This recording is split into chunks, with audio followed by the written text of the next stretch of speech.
안녕하십니까. 안녕하세요. 손 좀 흔들어 주세요. 반갑습니다.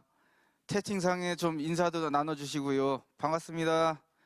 사실은 여러분이랑 직접 얼굴을 이렇게 대면하고 좀 이렇게 이 와우북 페스티벌에서 만나 뵀으면 좋았겠는데, 아시다시피 이제 상황이 코로나 아니지 않습니까? 그죠? 그래서 이렇게 좀 라이브로 인사를 드리게 돼서 반갑기도 하고 아쉽기도 합니다.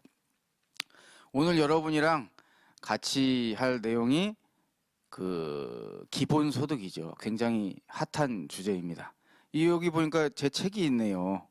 그리고 보니까 지금 제 화면이 나오니까 헷갈려요. 지금 여러분은 모르시겠지만 제 앞에 큰 화면이 있는데 제가 얘기하는 이 장면이 화면에도 나오고 있어요. 그래서 지금 시차를 두고 있으니까 조금 헷갈려서 여기 제작진 분들께 제가 요청을 드리는 거예요. 이 화면을 좀 없애주시고 채팅창 위주로 채팅 글씨를 크게, 여러분 이제 글씨 남겨주시면 제가 보면서 할 거거든요. 헐 났네요 이게. 자, 여기 앞에 보시면 제 책이 있죠. 원숭이도 이해하는 자본론. 나머지 책들이 제 책을 바치고 있어요. 그만큼 이게 가치가 있는 책이라는 거죠. 이 책의 저자이기도 합니다. 아무튼 뭐 이렇게 여러분이 이 제작분들께서 이게 밋밋해질 수도 있으니까 좀 웃겨가면서 해달라고 요청을 해주셔서 좀 개그가 많이 등장할 겁니다. 그리고 오늘 할 내용이 또 기본소득이라서 경제 얘기잖아요. 경제 얼마 재미없어요, 그죠? 근데 이걸 재미있게 하려고 좀 노력을 할 테니까 많이 좀 이쁘게 봐주십시오. 자, 사실 이 재난소득 얘기는 워낙 지금 뭐 핫한 얘기고, 또 유력 대선 후보주자들도 이 재난소득이라고 하는 굉장히 핫한 정책에 대해서 수많은 얘기를 쏟아내고 있고, 언론 같은 데서도 이것과 관련해서 뭐 특집 기사가 나오고, 그러다 보니까 굳이 뭐 저 같은 사람이 내용을 추가를 뭐 할 필요가 있겠는가 이렇게 생각하실 수도 있겠지만, 제가 쓴 책이 주로 무슨 책입니까? 마르크스주의에 대한 책이죠. 여기 뭐 제목이 원숭이도 이해하는 자본론이지만 마르크스의 자본론에 대한 책입니다. 그리고 제가 쓴 책 중에서 또 원숭이도 이해하는 마르크스 철학, 뭐 원숭이도 이해하는 공산당 선언 시리즈죠. 원숭이 다 이게 마르크스주의에 대한 책입니다. 그래서 오늘 제가 여러분들과 이 기본소득이라고 하는 주제를 놓고 다룰 것은 뭐 이 방만하게 막 이것저것 다루자는 건 절대 아니고요. 관점을 명확하게 하고 나를 세워서 마르크스주의라고 하는 어떤 특정 관점에서 이 기본소득이라고 하는 정책을 우리가 어떤 방식으로 판단하고 평가할 수 있는지, 그게 꼭 맞다는 얘기는 아니에요. 근데 이제 그 관점에서 봤을 때 우리가 다른 관점에서 봤을 때는 놓치거나 간과할 수 있었던 어떤 그런 점들이 부각되거나 우리가 포착할 수가 있을 테니까요. 그런 부분을 좀 집중해서 여러분과 이 기본소득에 대해서 좀 얘기를 나눠보려고 하니까 그렇게 좀 이해를 해주시면 좋을 것 같습니다. 우선 이제 미리부터 말씀을 드리면, 저는 사실 혜택을 이 재난지원금뿐만 아니라 저는 또 프리랜서 아닙니까? 프리랜서들이 따로 받는 돈이 있었어요. 뭐냐면은 뭐 고용안정지원금인가? 그래가지고 그거 신청하면은 150만 원 받는데, 신청하는 과정이 그렇게 쉽지는 않았습니다. 왜냐면은 서류로 가난을 인증해야 돼요. 그러니까 뭔가 이게 수입이 얼마 미만이고 수입이 얼마 줄었고 이런 거를 서류로 완벽하게 이 공공기관에 인증을 해야지만 돈을 받을 수 있었기 때문에, 제가 그거를 받기 위해서 집 근처에 있는 무슨 고용안정센터까지 가가지고 교육까지 받으면서 해가지고 드디어 받아냈다는 거 아닙니까? 150만 원이 저뿐만 아니라 저희 아내, 제 아내도 이유리 작가 뭐 책을 쓴 사람인데 아내의 통장에도 꽂히고, 그래서 사실 큰 도움이 됐습니다. 뭐 그래서 사실 저 개인적으로도 이 기본소득에 준하는 뭐 재난지원금이라든지 이 그런 것의 혜택을 본 사람이죠. 하지만 제가 돈을 받았다고 좋게만 얘기할 수는 없죠. 그래서 이것을 한번 객관적 어떤 입장에서 얘기를 해보겠습니다. 우선 이 기본소득이라고 하는 게 참 재밌는 구석이 있는 게요. 우리가 보통 어떤 정책이 나오면 이 좌파, 우파 사이에 막 의견이 갈리잖아요. 예를 들어서 뭐 무상의료를 한다라고 하면은 정치적으로 좌파 쪽에 있는 사람들은 많이 찬성을 하겠죠. 반대로 정치적으로 우파 쪽에 있는 사람은 그거는 뭐 이렇게 시장에 어떤 자유시장 경제에 반한 정책이다 해가지고 또 막 반대를 할 거예요. 그런데 이 기본소득이라고 하는 정책이 참 요물인 게 이 정책은 우파 안에서도 찬반이 갈리고 소위 말하는 좌파 안에서도 그 어떤 정책에 대해서 찬반이 갈립니다. 근데 그 결이 또 다 달라요. 그 왜 그렇게 이 정책에 대해서 좌우할 거 없이 다 각 진영에서도 찬반이 갈리는지 그 이유부터 한번 우리가 들여다보면서 한번 시작을 해봤으면 좋겠어요. 자, 우선 우파 진영에서 예를 들어서 이제 우리나라의 이제 우파 정당으로 하자면은 또 이제 국민의힘이라고 하는 정당이 있죠. 근데 하여튼 그 정당 내부에서도 보면은 이 기본소득이라고 하는 것에 대해서 찬반이 갈립니다. 이게 왜 그러느냐? 일단 우선 그 자유시장 경제를 이제 완벽하게 신봉하는 사람들이 있어요. 우리가 이제 종교라고 하는 게 뭡니까? 종교라고 하는 현상은 이런 거잖아요. 어떤 하나의 이거 경전이나 이런 것을 크게 의욕을 두지 않고 그대로 그 자체로 진리로 이제 받아들이는 그런 어떤 그 성향을 보이는 게 종교인데, 예를 들어서 자유시장 경제, 그러니까 모든 어떤 개인의 소유권은 존중해야 된다. 이 개인의 어떤 상거래 행위에 대해서는 최대한의 자유를 보장해야 된다. 국가가 경제에 개입하거나 자꾸 경제 정책에 국가가 개입해 경제 정책을 가지고 이 자유시장 경제에 개입하면 경제가 왜곡된다.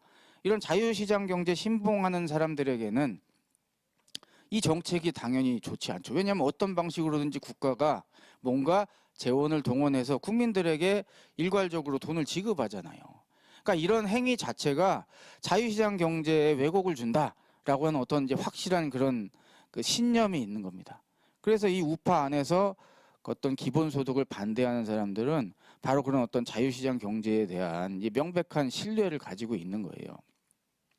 그런데 또 우파 안에서 예를 들어서 이제 국민의힘 그 지금 뭐 대표 김종인 그분 같은 경우는 이 기본소득제에 대해서 굉장히 좀 긍정적으로 보고 있는 것으로 제가 알고 있는데, 예를 들어서 그 굉장히 그 자본가 부자인 앨런 머스크, 그 사람이 그 테슬라 거기 회장인가 그러죠. 그 사람도 이 기본소득제에 대해서 굉장히 필요하다라는 식으로 얘기한 걸 제가 뭐 언론에서 본 적이 있어요.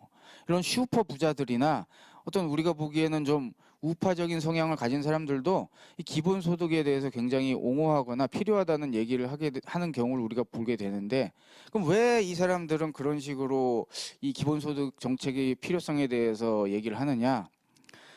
이 사람들이 이 자본주의 시스템의 지속 가능성에 대해서 굉장히 고민을 갖고 있는 겁니다. 왜 자본주의 시스템의 지속 가능성에 대해서 고민을 가지고 있느냐? 여러분 알다시피 자본주의 시스템은 어떤 방식으로 돌아갑니까? 회사나 이 공장을 자본가라고 하는 특정 개인이나 어떤 면 뭐 아니면 그 자본가 집단이 배타적으로 그 회사를 소유하고 있잖아요. 그리고 나서 노동자를 고용해서 그 노동자에게 임금을 지급하고 뭔가 사회에 필요한 상품을 만들어내서 그걸 판매해서 어떻게 합니까? 돈을 벌어가지고 이 경제가 돌아가는 시스템이에요. 그런데 회사에서 그렇게 상품을 만들어서 보통 이렇게 시장에 내놓으면은 주로 그 상품을 누가 살까요? 보통 노동자들이 산단 말이에요. 자영업자들, 노동자들, 서민들이 사요. 예를 들어서 뭐 음식을 막 많이 만들었어요. 그런데 아무리 자본가가 돈이 많아도 그 사람이 하루에 100끼씩 먹을 수는 없잖아요. 배가 터져 죽을 거란 말이에요. 그 사람도 하루 3끼 먹고 이 노동자들도 하루 3끼 먹어요. 그럼 결국에 이 시스템이 이 돌아가기 위해서는 자본가가 회사에서 만들어낸 물건을 시장에 내놨을 때 그 물건을 사줄 어떤 소비자층이 존재해야지만 이 자본주의 시스템이 끊임없이 선순환해서 돌아갈 수 있단 말이에요. 그런데 알다시피 지금 뭐 상황이 어떻습니까? 뭐 인공지능이 나오고 뭐 4차 산업혁명 얘기가 나오고 사람이 하는 일을 계속 어떻게 되고 있나요? 기계가 대체하고 인공지능이 대체하고 있으면서 월급 받는 사람이 점점 늘어나요, 줄어나요? 줄어들고 있단 말이에요.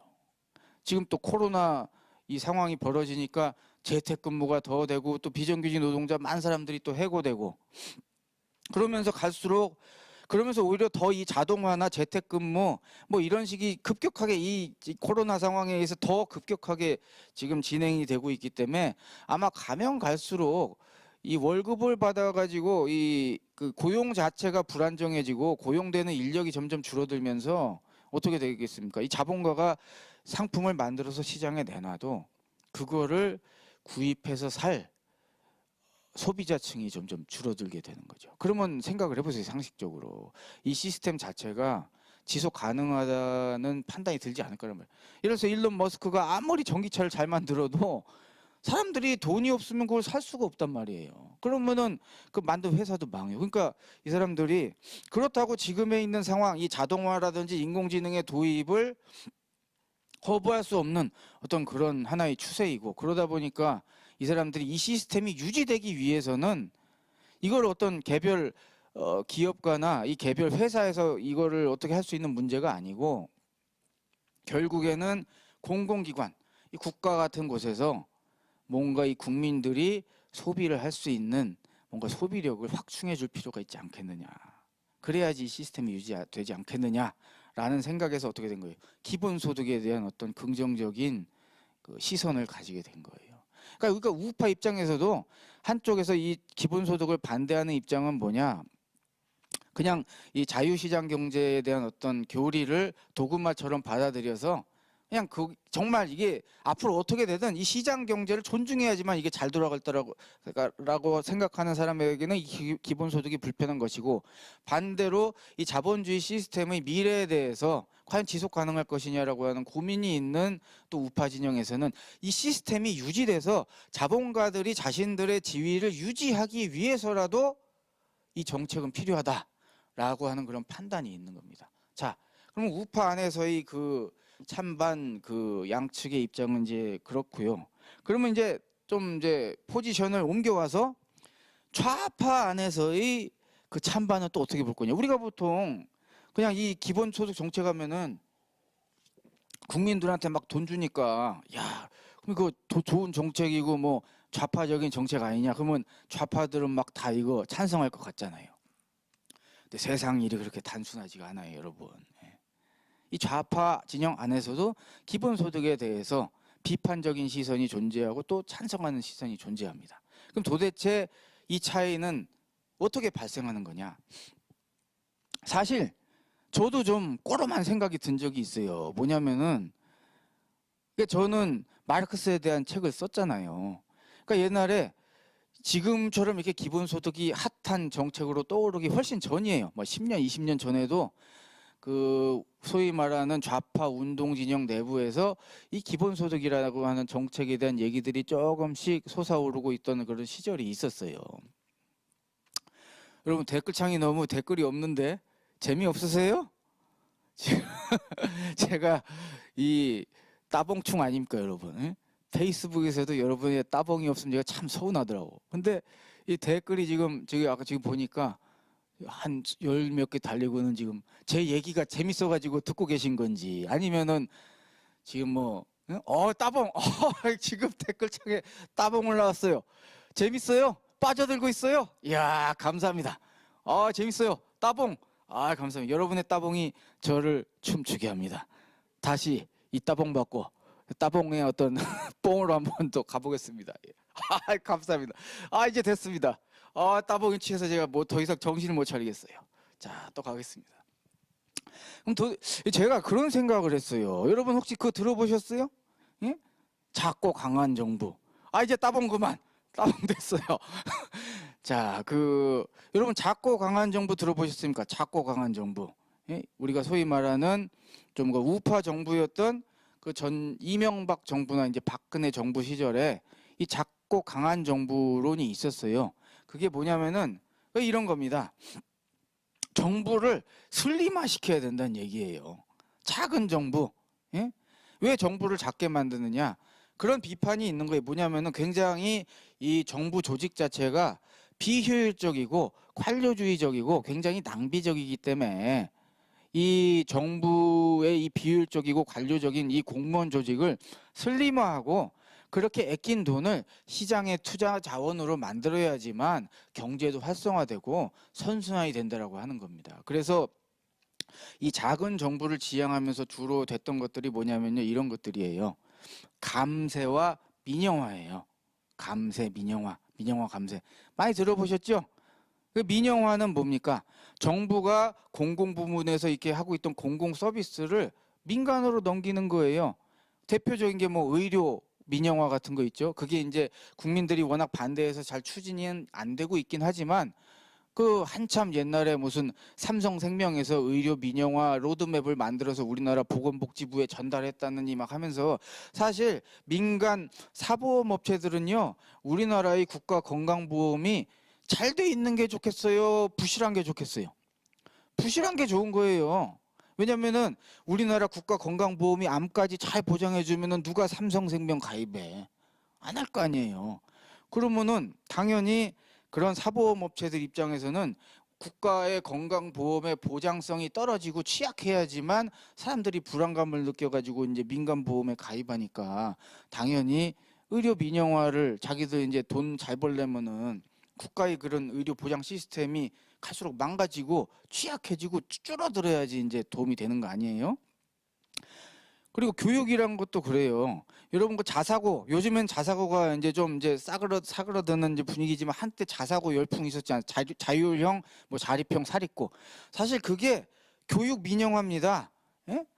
여러분 이 교육이라고 하는 게 왜 그게 교육 민영화냐면은 이 자사고 같은 게 그런 거예요. 크게 얘기하면은 그 자율형 사립고의 특징은 정부가 이제 그 학교들에게는 보조금, 돈을 안 줘. 돈을 안 준다고요. 정부 보조금이 잘 안 들어가는 거예요. 그러면 얘들 어떻게 돈을 마련해야 돼요? 거기에 그 학교에 이제 오는 학부모한테 학비를 많이 받는 거예요. 그런데 그렇게 정부 돈이 안 들어가니까 대신 자유를 주는 거예요. 어떻게 자유를 주냐면은 니들이 학교 운영하고 뭐 가르치는 내용을 국가의 타치 없이 좀 알아서 하게 만드는 겁니다. 그러면 이제 거기는 당연히 명문고에 보내는 어떤 입시 교육 위주로 되겠죠? 그런 식으로 교육도 공공 부분의 통제에서 벗어나서 민간에다가 맡기는 거. 이런 식으로 뭐 전기 민영화의 수도 민영화 많이 얘기가 있었잖아요. 자, 그런데 보세요. 이렇게 이제 민영화를 하면서 어떻게 하는 겁니까? 감세를 동시에 하는 거예요. 왜냐하면은 정부가 가지고 있는 공공 부분 서비스를 줄이니까 이제 세금을 덜 거둘 수 있잖아요. 근데 보통 여러분 저 같은 경우 세금 많이 내겠어요? 조금 내겠어요? 벌이가 시원찮단 말이에요. 내가 지금 뭐 재난지원금도 받고 뭐 그것도 받으니까 내 가난한 서류로 인정한 사람 아니에요. 그럼 나한테 정부가 걷어갈 돈이 얼마나 있겠어요? 세금 많이 내고 싶다고 나도 종부세 내고 싶어요. 근데 종부세 낼 아파트도 없고 막 그렇단 말이에요. 그러면 결국에는 보면은 세금은 주로 부자들, 돈 많이 버는 사람들이 많이 낼 거 아니에요. 그런데 감세라고 하는 게 결국에 뭐겠습니까? 그렇게 하면 결국에 부자 감세가 된다고요. 세금 안 내는 사람들한테 뭐 세금을 더 안 걷는 건 별 의미가 없고 세금을 좀 많이 내던 사람들의 세금을 깎아주고 그래서 이제 어떻게 하는 거예요? 그게 민영화와 이 감세가 세트 정책이에요. 예? 그런데 한번 생각을 해보세요. 부자들의 세금을 깎아주니까 정부 세수가 줄어드니까 복지를 축소할 거 아니에요. 공공부문도 축소하고. 그러면은 이제 예전에는 가난한 사람들이 그 공공부 서비스를 통해서 뭔가 혜택을 받던 사람들이 이제 의료도 취약해지고 교육도 취약해지니까 의료 민영화, 교육 민영화 이런 게 되면은 내 돈 내고 이제는 돈 낸 만큼 가르쳐 주겠다. 돈 낸 만큼 치료해 주겠다. 이런 방향으로 가는 건데 생각해 보세요. 이게 가난한 사람들, 서민들한테는 이게 좀 이렇게 그 바람직한 방향이 아니잖아요. 그러니까 사람들이 이 민영화나 감세가 계속되면 서민들이 힘들어지기 때문에 화가 난단 말이에요. 막 짜증나고. 그러다 보면 데모도 할 거 아니에요. 막 민주노총 데모하고 막 그럴 거 아니에요. 그러면은 그때 어떤 정부가 들어서는 거예요. 강한 정부. 세트예요. 작고 강한 정부는. 왜냐하면은 작은 정부 민영화 감세로 하면은 부자들은 좋아지고 가난한 사람들이 힘들어지니까. 근데 가난한 사람들이 쪽수가 많잖아요. 그러니까 데모 많이 하면은 그 찍어 눌러야 되잖아요. 그 이제 준법이라는 거를 들먹이면서 막 이렇게 데모로 진압하고. 그게 작고 강한 정부론이에요. 그러니까 기본적으로 뭐냐? 제가 생각하기에 이게 진보적인 사람들, 이 마르크스주의자들이 생각하기에 진보의 방향이라고 하는 건 뭐냐? 공공 부문이 축소되는 겁니까? 늘어나는 겁니까? 공공 부문이 늘어나는 거죠. 민영화를 해야 되는 게 아니고 좀 더 우리에게 필요한 어떤 생필품이나 이런 것들이 공공부 영역에서 제공이 되는 게 뭐예요? 진보라는 거예요. 그런데 제가 그런 생각을 한 거예요. 기본소득이라고 하는 정책을 가만히 살펴보면 돈 줄 테니까 그거 가지고 내가 그 필요한 거를 어디서 구매하는 거예요? 공공 서비스에서 구매하는 게 아니잖아요. 결국에 이 돈 줄 테니까 그 돈 가지고 네 필요한 거 어디에서 사라? 민간 영역, 시장에서 사라는 얘기죠. 그러니까 뭡니까? 공공의 영역을 좀 늘리는 방향이라기보다는 이게 시장의 영역을 유지하거나 심지어는 예를 들어서 이렇게 할 수도 있겠죠. 그 기본소득의 재원을 만약에 공공 부분을 축소해가지고 거기서 남은 돈을 그 국민들에게 돈으로 나눠줘서 그걸 가지고 여러분이 시장에서 구매하십시오라고 하게 된다면 만약에 결국에 이것은 공공 부분이 축소되고 기존의 상품화가 되는 영역이 커지는 거죠. 그런데 자본주의 상품화의 영역은 이윤 추구의 영역이잖아요. 적어도 진보, 마르크스주의라고 한다라고 하면은 그 진보의 방향은 상품화의 영역이 늘어나는 게 아니라 상품화의 영역은 축소되면서 우리가 보편적으로 누릴 수 있는 것, 우리에게 필요한 것들이 점점 더 공공 서비스로서 보편적으로 제공되는 방향으로 가는 게 진보일 거란 말이에요. 그러니까 제가 그때 저는 마르크스주의자로서 이 기본소득 얘기를 듣고 나서 그 부분이 걸렸던 거예요.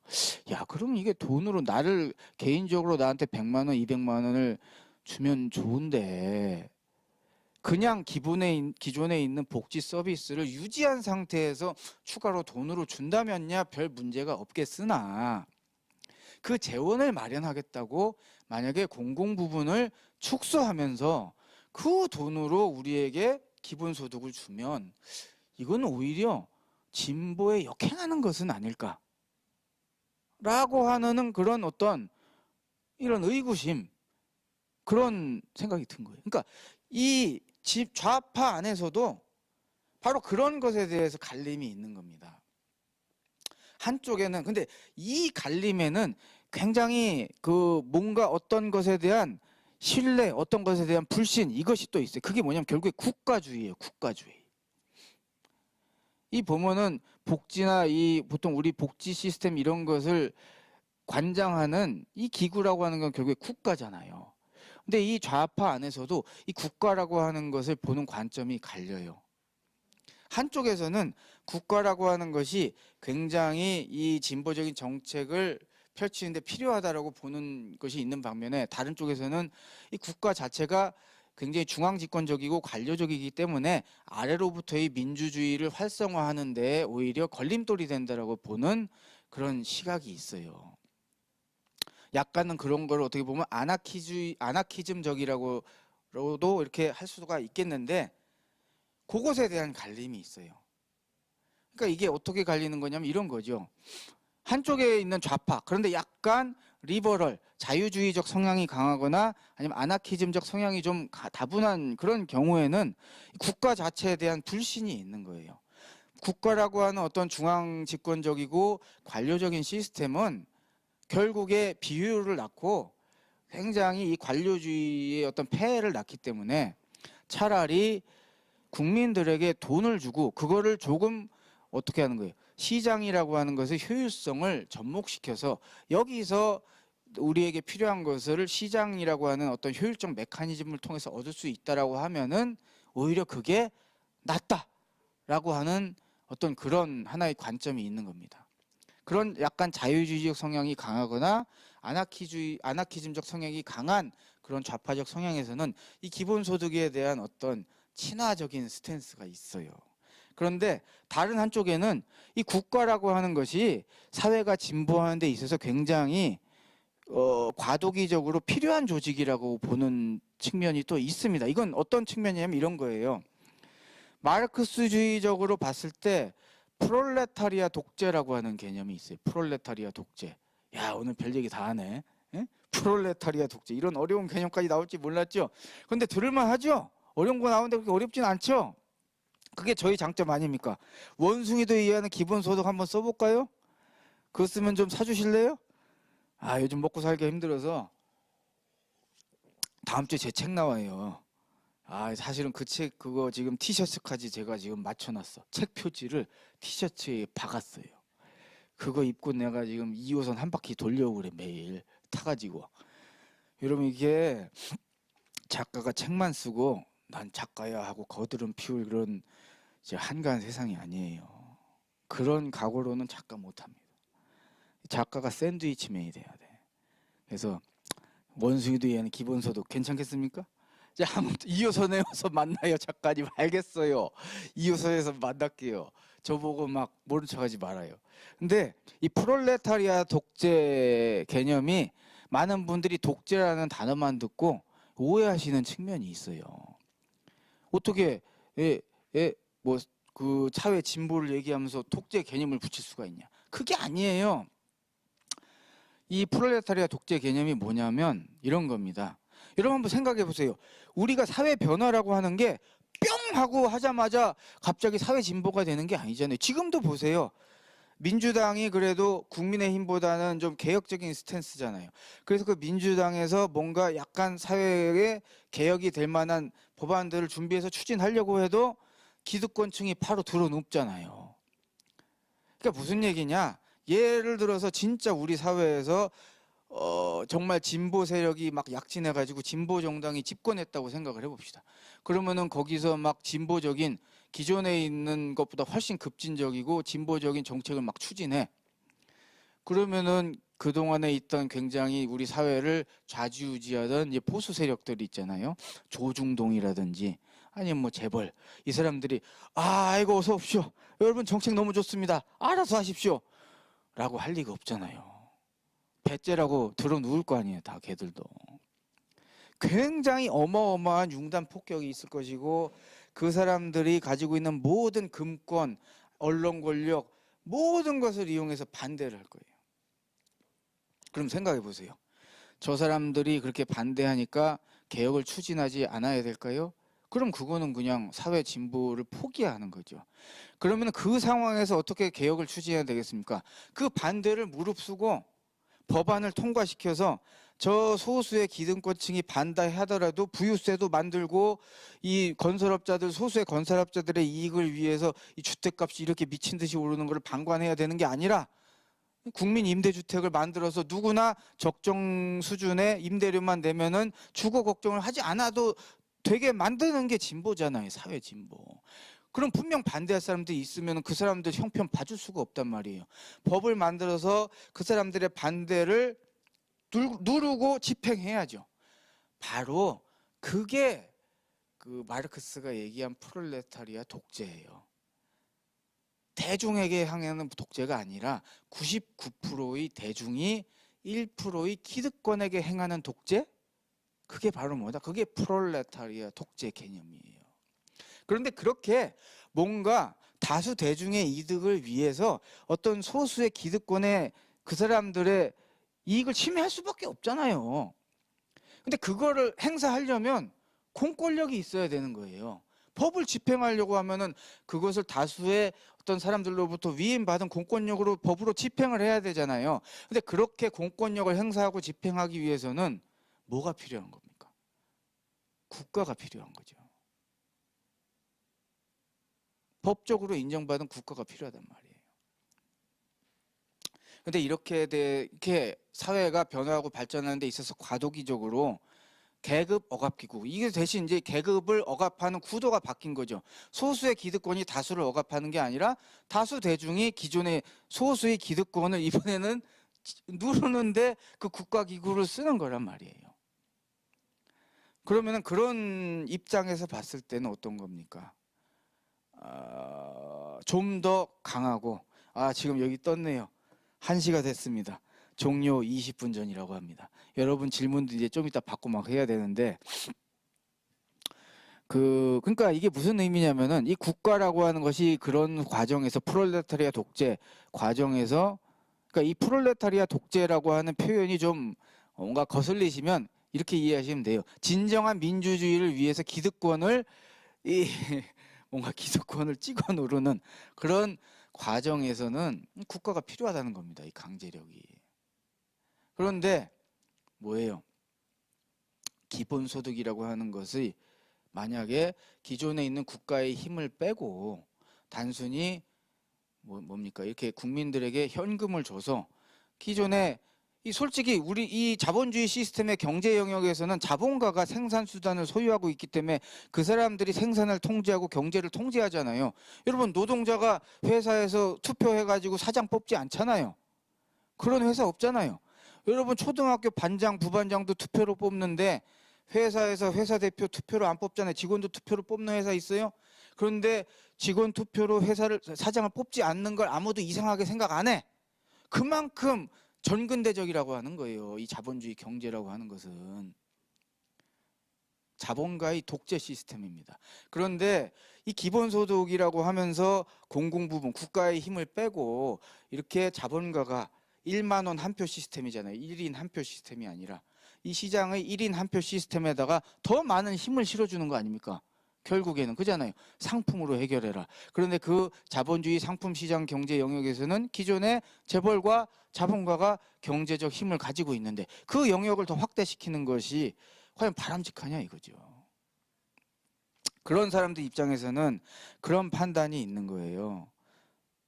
최소한 기본소득이 실시되더라도 그것이 기존에 있는 복지를 축소하는 형태로 추구되어서는 된다 안 된다? 안 된다는 거예요. 그리고 조금 더 나가서는 지금 과연 우리의 어떤 이 복지 시스템 상황에서 기본소득이 시급하느냐 아니면은 재원이 있다라고 하면은 무상의료, 무상교육이나 공공임대주택이라고 하는 이런 것을 조금 더 거기에 먼저 그 재원을 투입하는 것이 중요하냐 이것에 대한 고민이 있는 거예요. 그러니까 예를 들어서 이런 거죠. 그 북유럽 나라 같은 경우는 우리가 복지국가라고 하고 굉장히 선망하고 진보 입장에서 그 모델에 대한 어떤 그 우리가 부럽고 좀 더 빨리 도입하고 싶다 이런 복지사회라고 하는 그런 어떤 우리의 모델이잖아요. 그죠? 그런데 그런 그 북유럽 사회가 그 정도의 복지를 하려면은 세금이 50%란 말이에요. 버는 거 반을 세금으로 내요. 예? 그러니까 무슨 얘기냐? GDP의 절반 정도가 세금이란 형태로 국가로 환수돼서 국가가 그 GDP의 절반 정도를 공공부문에서 공공사업 아니면 복지로 쓸 수 있단 말이에요. 그런데 우리나라는 지금 어떤 상황이냐? 한 GDP에 제가 세금으로 이게 환수되는 게 한 20% 정도로 알고 있습니다. 반도 안 되잖아요, 북유럽에. 그런데 생각을 해보십시오. 이런 상황에서 우리가 지금 뭐 의료나 복지 부분의 어떤 안전망도 아직 취약하고 주택은 말할 것도 없고 이런 상황에서 정책적 우선순위로 봤을 때 과연 국민들에게 5만 원, 10만 원씩을 정기적으로 제공하는 것이 시급한지 아니면은 우선은 공공 국가 좀 더 크고 더 넓은 더 폭넓고 큰 국가를 지향하면서 복지 시스템을 우선적으로 하는 것이 중요한지에 대한 거기에는 정치적 판단이 필요하단 말이죠. 그 부분에서 이제 좌파 진영 안에서도 논란이 있는 거예요. 무슨 얘기인지 이해가 되시죠? 그러니까 이 기본소득이라고 하는 것이 그런 식으로 좌파와 우파 사이에서 그런 어떤 그 찬반이 나뉘는 지점이 있어요. 그러면 이제 그렇게 물어보실 수 있겠죠. 그래, 그런 입장이 있다라고 하는 건 알겠다. 그럼 임승수, 너의 의견은 어떠하냐? 예? 뭐 이렇게 물으신다면 예, 저는 또 눈치를 볼 수밖에 없죠. 예, 또 팬 관리를 해야 되지 않겠습니까? 예. 어떻게 제가 대답을 해야 되겠습니까? 저는 그렇게 제가 개인적으로 판단을 하고 있어요. 지금 우리나라의 상황 같은 경우에 뭐 복지를 빨리 늘리든 기본 소득을 주든 굉장히 안전망이 취약한 국가 아닙니까, 그죠? 비정규직이 뭔가 좀 이렇게 직업을 잃더라도 뭔가 사회 안전망이 이렇게 튼실하지 않기 때문에 굉장히 사람이 불안하고 과연 내가 생존이 가능할까 이런 이제 고민이 들잖아요. 그러니까 개인적으로는 그게 현금의 형태로 지급이 되든 복지가 되든 뭐가 되든 좀 빨리 됐으면 좋겠어요. 다만 기본소득 형태로 그게 되더라도 적어도 최소한 그것까지는 가능하다고 봐요. 뭐 기존에 있는 정부의 어떤 돈의 쓰임새 중에서 정말 낭비적이고 기존에 있는 기득권에게 흘러가는 재원을 아껴서 그것을 기본소득으로 쓴다. 거기까지는 저는 그래도 나름 바람직하다고 보지만 만약에 보편적으로 국민들이 누리는 어떤 그런 복지 시스템까지 한꺼번에 줄이거나 뭐 통합하는 식으로 퉁쳐서 거기서 기본소득의 재원을 마련한다라고 하는 건 전 바람직하지 않다. 하지만 그런 방식이 아니라 기존의 다수 대중 국민들이 누리는 복지 시스템을 유지하는 상황에서의 기본소득 지급은 나는 의미가 있다 라고 봐요.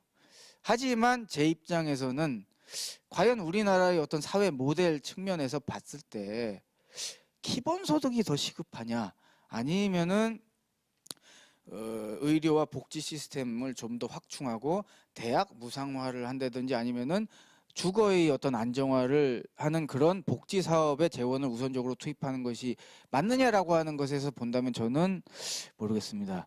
기본소득보다는 그쪽에 우선 치중하는 것이 우리 사회의 어떤 형태로 봤을 때는 더 맞지 않나라고 생각을 하지요. 그래서 저는 기본소득에 대해서는 긍정적으로 보고 있지만 개인적으로 봤을 때는 우선 그런 복지 서비스가 먼저 확충되는 게 더 바람직하지 않나 라고 제 개인적으로는 생각을 하고 있습니다. 그게 그리고 마르크스주의적으로 봤을 때도 사실은 마르크스주의적으로 봤을 때 조금 더 지향해야 될 방향이라고 생각이 되는 게 사실 마르크스주의라고 하는 게 추구하는 것은 마르크스주의는 이 자본주의 시스템의 모순의 가장 핵심적인 부분을 그거라고 본 거예요. 생산수단에 대한 사적 소유, 자본가의 그 전횡과 자본 독재가 어디에서 나오는 것이냐. 결국에 회사나 기업 같은 생산 수단을 그들이 사적으로 소유하고 있기 때문에 그들의 권력이 나오는 것이고 거기서 다수 그 근로층의 빈곤 상황이 이제 발생하는 것이다. 왜냐하면 그 사람들에게 그 얼마나 임금을 주고 뭘 할 건지에 대한 권력이 있으니까. 그래서 마르크스주의적으로 봤을 때는 사실은 생산수단의 사회화, 그러니까 공기업이 좀 더 늘어나고 사회적으로 우리에게 필요한 재화가 좀 더 공공 서비스 부분에서 제공이 되는 사회가 좀 더 바람직하다고 보는 거예요. 그런데 기본소득이라고 하는 것은 결국에 재원을 줘서 그거를 공공 서비스가 아닌 시장에서 해결하는 형태로 자본가의 어떤 권력을 시장에서의 권력을 유지시켜주는 측면이 있기 때문에 긴 호흡에서 봤을 때는 근본적인 사회 변화로 나아가는 것을 약간 가로막는 방식으로 산소호흡기, 그러니까 진정한 사회 변혁을 방해하는 어떤 장애물로서 또 기능할 수 있는 측면도 있다라고 볼 수도 있어요. 그래서 그런 측면에서 봤을 때는 마르크스주의적인 측면으로 봤을 때는 나중에는 그것이 한계와 어떤 장애물로서 될 수도 있지 않나. 뭐 그런 말씀을 좀 드리고 싶습니다. 하지만 저는 저에게 재난소득이나 기본소득이 오면은 오케이다. 달라. 뭐 이렇게 좀 말씀을 드리고 싶죠. 자, 그러면은 제가 어느덧 제 얘기를 좀 하다 보니까 벌써 1시 10분이 됐어요. 제가 알기로는 1시 20분에 끝내야 됩니다, 이거를. 일본의 어떤 작가분이 기다리고 있답니다. 그래서 한 10분 정도 남았는데 여러분이 지금부터 채팅창에 뭔가 의미 있는 궁금하신 질문을 남겨주시면 제가 그 가능한 10분 동안 한번 주저리 떠들어 보겠습니다. 그리고 또 뭐 이렇게 강의 너무 좋았어요 이런 거 남겨주시고 따봉 남겨주시면 또 제가 숑 가죠. 또 강의 괜찮았어요? 괜찮았어요? 그렇게 어렵진 않았죠? 예. 그 안구 테러가 좀 제가 있습니다. 좀 이렇게 얼굴이 빵실해서 비주얼적으로는 좀 떨어지지만 눈 감고 들으셨으면 아마 만족도가 굉장히 높으셨을 거예요.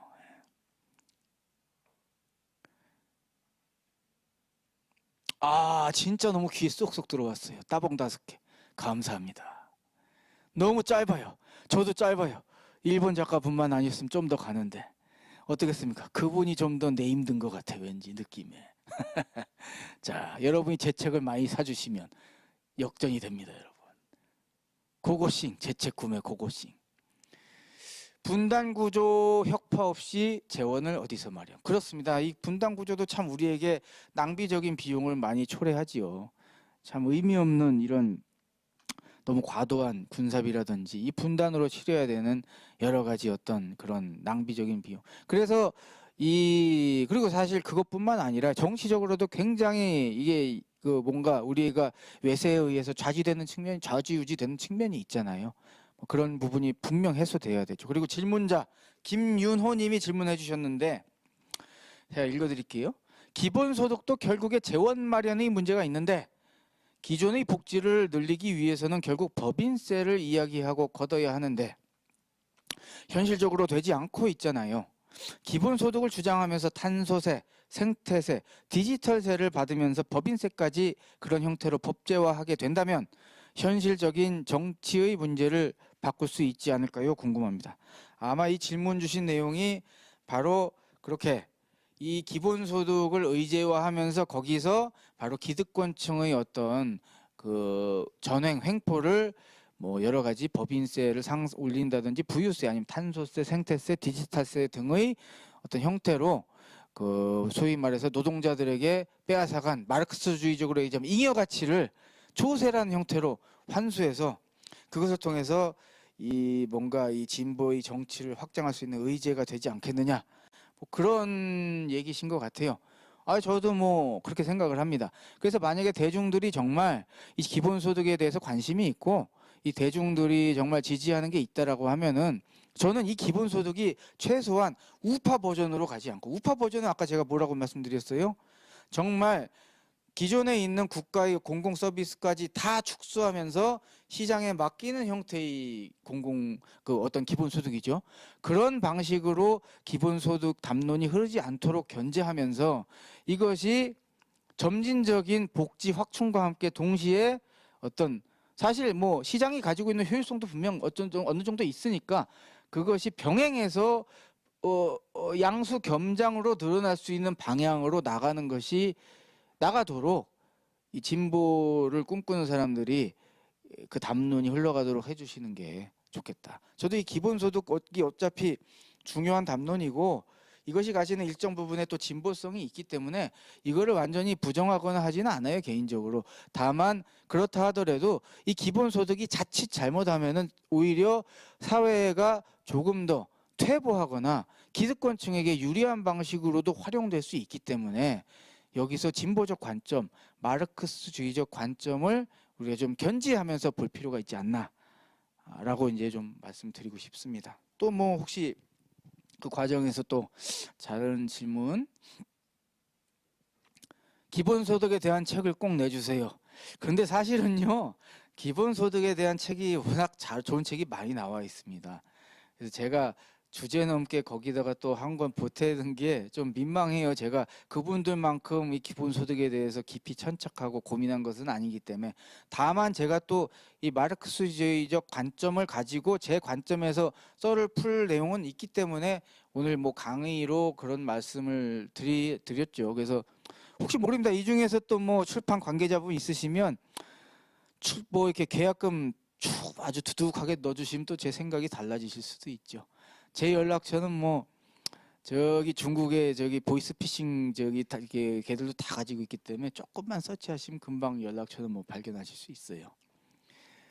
시간이 너무 짧아서 아쉽네요. 지금 시간을 또 확인하니 14분 조금 더 갈 수 있습니다. 제가 여러분 비주얼은 떨어져도 뇌가 괜찮아요. 그래서 이 어려운 것도 나름 또 재밌게 얘기합니다. 그래서 제가 다른 데서 강의하시면 많이 들으러 와주세요. 비주얼이 왜요? 맞아, 사실 그래. 나도 억울해. 우리 아내가 나 귀여워가지고 보노 같아서 결혼했대.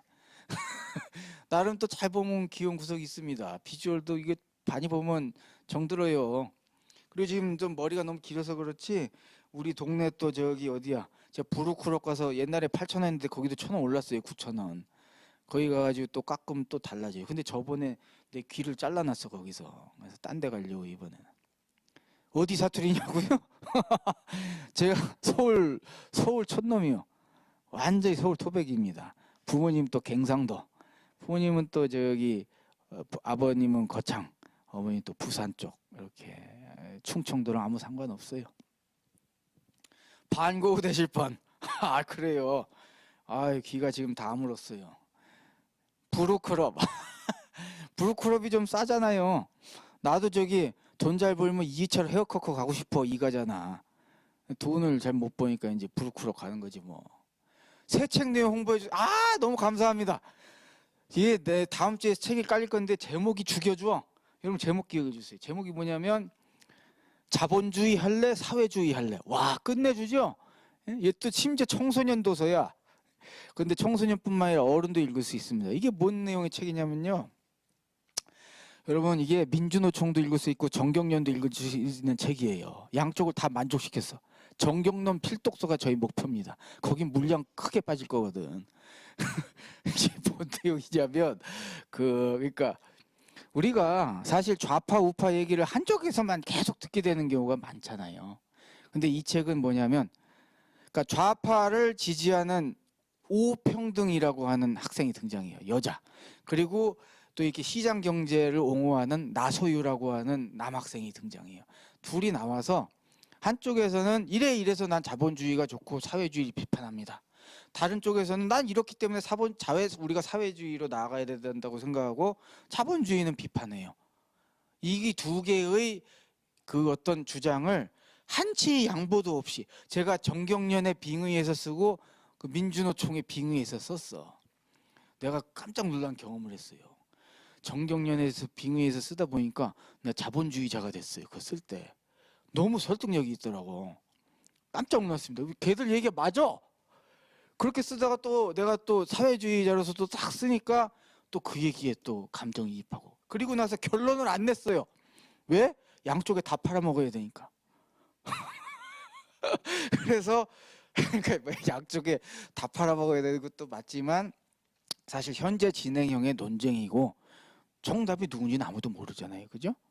이 두 가지 내용을 가감없이 있는 그대로 날 것으로 던져 놓는 것 자체가 저는 의미가 있다고 생각한 거예요. 그래서 이 두 가지 얘기를 불편부당하게 다 접하고 결국에 판단은 누가 하는 거다? 내 머리로 하는 거죠. 남이 시키는 대로 살 거예요, 여러분? 아니잖아요. 그래서 그런 책의 제목이 자본주의 할래, 사회주의 할래. 지금 뭐 한 10만 권 바라보고 있습니다. 전 책 낼 때 항상 10만 권을 바라보여요. 모르겠습니다. 지금 관계자분께서 계속 웃으세요. 그 뭐 1,000권이나 팔리겠어 이러시는 것 같은데 나중에 보세요 몇 권 팔리나. 예? 아무튼 지금 이렇게 웃고 떠들다 보니까 18분이에요, 여러분. 진짜 마지막 딱 하나 받을게 질문. 예? 저기 질문. 자본주의 할래, 사회주의 할래 읽어볼게요. 감사합니다. 아시죠? 지금 도서관에 없어요. 구매하셔야 돼. 기대할게요. 사볼게요. 너무 감사합니다. 이제 마무리 멘트하고 끝내겠습니다, 여러분. 여러분 이게 제가 조금 약간 오버한 측면도 있어요. 왜냐하면 저도 이 다년간의 방송 경험이 있잖아요. 매불쇼에서 전 술방 욕방까지 했던 사람이에요. 이렇게 해보니까 이렇게 좀 뭔가 화상으로 만날 때는요 하는 사람이 좀 오버해줘야 돼. 그래야지 보는 사람이 좀 자연스럽습니다. 원래 이 정도까지 평상시에 술 취한 것처럼 살지 않습니다. 방송이기 때문에. 여러분 좀 즐거우셨습니까? 기본소득 좀 정리되셨어요? 예. 이 짧은 시간이지만 여러분이 기본소득을 이해하시는데 요만큼이라도 도움이 됐다면 그걸로 제가 만족할 것 같습니다. 얘기 들어주셔서 너무 감사하고요. 이걸로 오늘 제 강의 마치도록 하겠습니다. 수고하셨습니다.